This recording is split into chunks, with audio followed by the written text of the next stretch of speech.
Joe Biden deserves exactly the amount of credit we're gonna give him. It ain't much, but occasionally he does. Usually the easiest stuff, but it's good, so we're gonna acknowledge it. And we've got a bit of that for you today, including the fact that the United States has formally ended the Trump-era remain in Mexico policy, which forced tens of thousands of Central American asylum seekers to wait in Mexico for US court cases. This is according to the DHS memo sent out to agency leaders just yesterday. Now, it had already been temporarily halted back on January 20th, the first day of the Biden administration. They had a review that was pending. Now, maybe you bright-eyed, bushy-tailed, you were like, oh no, they're totally gonna kill it. For me, a lot of those reviews were like, I see how this is. You want credit for it, but then like in 6 weeks, it's gonna return. Well, if that was your belief, and it was mine, turned out not to be true. They are actually killing it. And by the way, since January 20th, more than 11,000 migrants enrolled in it have been allowed to enter the United States to pursue asylum claims, rather than being forced to wait in Mexico and potentially getting COVID, getting assaulted, getting raped, getting murdered, dying of exposure. Like this was a purposefully brutal policy that thankfully has now been stopped. Yeah, that was the whole point. It was consistently on this deterrent thing. It was the same thing when they were, caging kids and jailing them and saying we're going to separate them from their parents, because then, all these people that are trying to escape violence in their home countries, they might think twice about coming here because we want to make sure they know we'll treat them just as bad. So that was the whole idea for the deterrent. So yeah, so now, at least there's some aspect of what we want to try to do something different. Because this is also what was said.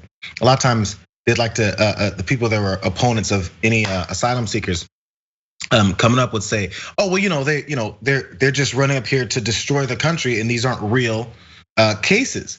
When you go through a court system and try to determine if your asylum status is gonna be approved, that's a rigorous process and they analyze your situation. That's why it takes a minute every once in a while to do this.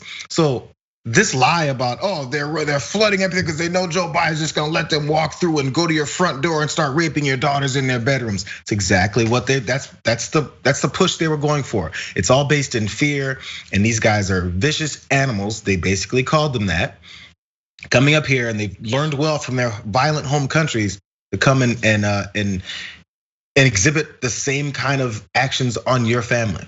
So it's been pushed for. Nothing about how this process actually works or why we have to keep them at the border to make sure that they're, have more discomfort and potentially more violence upon them. Although there is still one way that they can theoretically do that. And so I want to turn to some of what he hasn't done yet. We're gonna have more good news for you in just a second, but Judy Rabinovitz, an ACLU attorney, says Biden must swiftly move to dismantle the Trump administration's other attacks on the asylum system, including the unconscionable Title 42 order. So that's one thing that he hasn't done yet. So what's that about? Well, back on March 20th, 2020, the Department of Health and Human Services issued an emergency regulation to implement a specific aspect of US health law, blah, blah, blah, blah, blah, permits the CDC to, quote, prohibit the introduction into the US of individuals when the director believes that, quote, there is a serious danger of the introduction of a communicable disease into the United States. So that is a fairly broad, vague way that you can, in theory, stop whoever you want by claiming it under that authority. And look, that is going to be an area where I think a lot of people will be a little bit more, especially in the early months of the pandemic, a little bit more understanding. Obviously, our ability to quickly screen people is way beyond anything we had access to 15 months ago. So that's just a convenient get out of having to admit someone for asylum free card. That's all it is. You can screen people. Hell, you could vaccinate people at the border if you wanted to.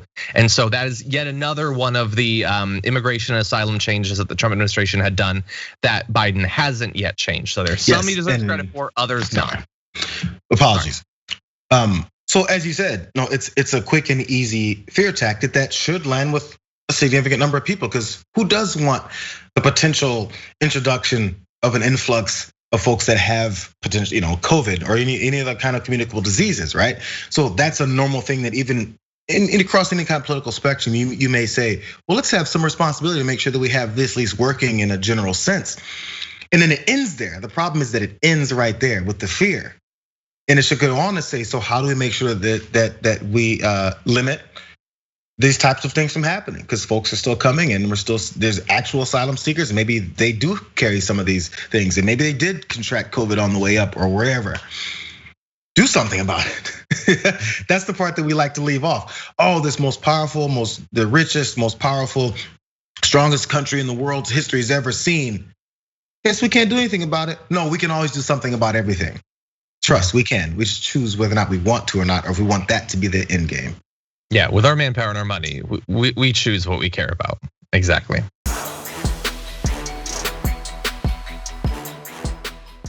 Check out the Damage Report podcast each day, wherever you get your podcasts, whether Pocket Casts or Stitcher or iTunes.